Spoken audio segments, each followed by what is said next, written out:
Bonjour à tous. Dans cette vidéo, je vais vous montrer, dans cette vidéo, je vais vous montrer comment rentrer, comment construire un profil en long projeté pour la rue à partir de données qui vous sont fournies par l'ingénieur. Okay? Il faut s'entendre que le bureau d'ingénieur ne vous fournit pas de dessin en civil 3D. Donc, qu'est-ce qu'il va vous donner? C'est soit de plans en PDF, soit de rapports.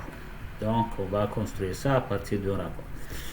Vous allez trouver le rapport soit sur les groupes Facebook, soit dans le Moodle. Ok, vous avez ici le nom, là. C'est sûr que c'est un peu bizarre. C'est des termes qu'on utilise plus en France.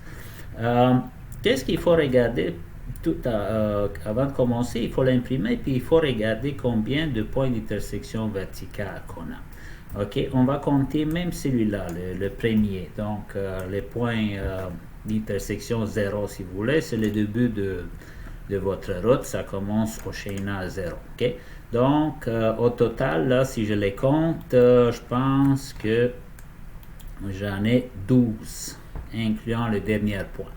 Ok, comment vous allez construire votre profil? C'est même si c'est beaucoup d'informations ici, là, s'il semble avoir beaucoup d'informations, c'est pas si compliqué que ça. On a essayé de garder les choses simples quand même. Donc, on a compté le point d'intersection vertical. Alors, qu'est-ce que vous allez faire? Vous allez dans ligne de profil, créer une ligne de profil en long. Ok. Là, on attend un petit peu.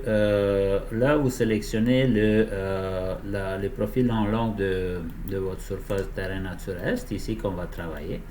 Pour le nom de profil, nous allons l'appeler centre ligne rue du Soleil. Ok? C'est important parce qu'on ne veut pas se mêler. Donc, il faut bien le nommer. Pour le style profil en long, moi, je vous recommande de choisir plutôt P Pro ligne de référence. Les étiquettes, on va laisser telles quelles par défaut. Et on commence. Bon, là, la prochaine chose qui se passe sur mon écran, c'est que vous avez une barre d'outils de création de la ligne de profil en long. Bon, vous avez le nom de profil ici. C'est sûr que vous avez pas beaucoup travaillé avec ces outils-là. Donc, c'est peut-être inconnu pour vous, mais vous allez voir, c'est pas si compliqué que ça. Okay? Ça ressemble beaucoup aux outils de création des axes, sauf que ça, c'est pour le profil vertical.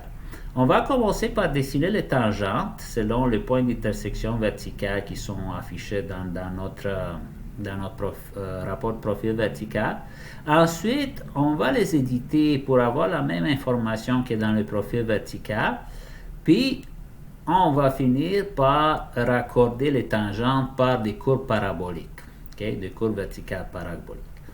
Alors, on commence. On s'assure d'abord là que ici, dans les premiers outils, l'option dessiner tangente est activée parce que je ne veux pas qu'il fasse le raccord pour moi. Okay? Donc, dessiner le tangente, puis là, on clique dans votre profil, on enlève l'accrochage aux objets. On clique un peu n'importe où 12 fois. Donc 1, 2, 3, 4, 5, 6, 7, 8, 9, 10, 11, 12. Excellent. J'ai 12 points d'intersection verticale. Maintenant, qu'est-ce qu'il reste à faire? C'est de les éditer. Okay? Clique sur le tableau. Je l'ai refait juste pour voir. Encore une fois, donc c'est la dernière icône ici, là. Vous cliquez dessus. Puis, on commence par modifier le chaînage. On écrit la même chose que dans les rapports. Je vous conseille de commencer à la fin. C'est plus facile, puis vous risquez pas d'avoir de bug. Okay? Donc, le dernier chaînage, c'est 700. L'avant-dernier, c'est 660.